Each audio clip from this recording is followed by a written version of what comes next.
আমাদের ব্যারাকপুর অন্নপূর্ণা মায়ের মন্দিরে আজকে গণেশ চতুর্থীর পুজোর দিনে নরনারায়ণ সেবা শুরু হলো। আগেও নরনারায়ণ সেবা এখানে হয়েছে, হয়তো সেরকমভাবে হয়নি, এখন নিয়ম মাফিক শুরু হলো এবং প্রতিদিন অন্তত 30-35 জন নরনারায়ণকে এখানে বিনা পয়সায় মায়ের ভোগ প্রদান করা হবে। আমি মনে করি এটা একটা বিশাল পদক্ষেপ। তার কারণ আজকে গণেশ চতুর্থী। গণেশ হচ্ছেন গণদেবতা, মানুষের দেবতা, এবং সেই জন্য গণেশকে লম্বোদরও বলা হয়, মানে পেটটা ওনার বড়, অর্থাৎ মানুষকে খাওয়ালে উনি বেশি খুশি হন। তা আজকে গণেশ চতুর্থীর দিন, এই গণেশের পুজোর দিন যে মানুষ, যে জনসাধারণ, তাদের মধ্যে গরিব যারা পিছিয়ে পড়া, তাদের নারায়ণ গানের সেবা শুরু হলো।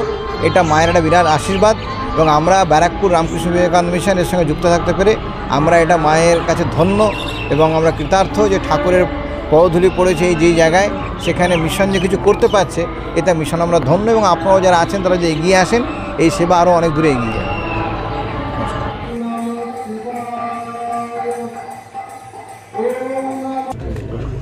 দেখুন, আমরা বেনারসে গিয়েছিলাম। বেনারসে মা অন্নপূর্ণা মানে লক্ষ লক্ষ লোককে রোজ খাওয়ায়। একদিন এইখানে হলো কি, অর্থ মানে আমাদের তো 120 টাকা করে নেওয়া হয়, এমন একজন কিছু লোক এসেছিলো যাদের অর্থটা কমে খেতে মানে অন্ন নেবার ইচ্ছে থাকলেও নিতে পারছিল না।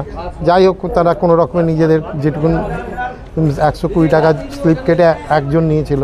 সেদিন থেকেই আমরা মাকে জানাচ্ছিলাম, মা যাদের ক্ষমতা আছে তারা 120 টাকা স্লিপ কেটে মায়ের প্রসাদ খাক, যাদের মা একটু তোমার এতে কম আছে তাদের মা তুমি রোজ নিঃশুল্কেতে মা তুমি খাওয়া।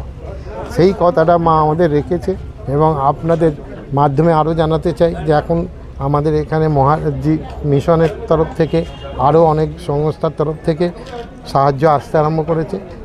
এতে আমরা আস্তে আস্তে এটাকে এগিয়ে নিয়ে যাওয়ার চিন্তাভাবনা রেখেছি, যাতে এটা আমাদের কাছে মায়ের কাছে অনুরোধ, মা যেন এটাকে সারা জীবন আমরা দেখে যেতে পারি, চলতে থাকি।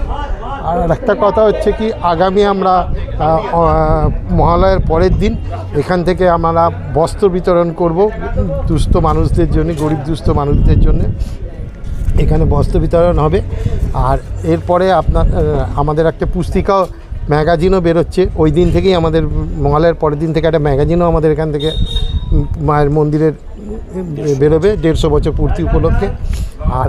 আর কালী পুজোর আগে আমরা চিন্তা করছি, তখন একটু ঠান্ডা পড়ে যাবে, কিছু কম্বল আমরা বিতরণ করব। হ্যাঁ, কিছু কম্বলও আমরা মানে গরিব দুস্থ মানুষদের জন্যে সবার সহযোগিতায় হাত বাড়িয়ে দিয়েছে, যখন আমরা ইচ্ছা আছে ওইটাও করব। এই খাওয়ানোর ব্যবস্থা কতজনের থাকছে প্রত্যেক দিন? দেখুন, আজকে তো প্রথম দিন, আজকে 30 দিয়ে আমরা আরম্ভ করলাম, এরপরে যেরকম বাড়বে সেরকম বাড়তে থাকবে।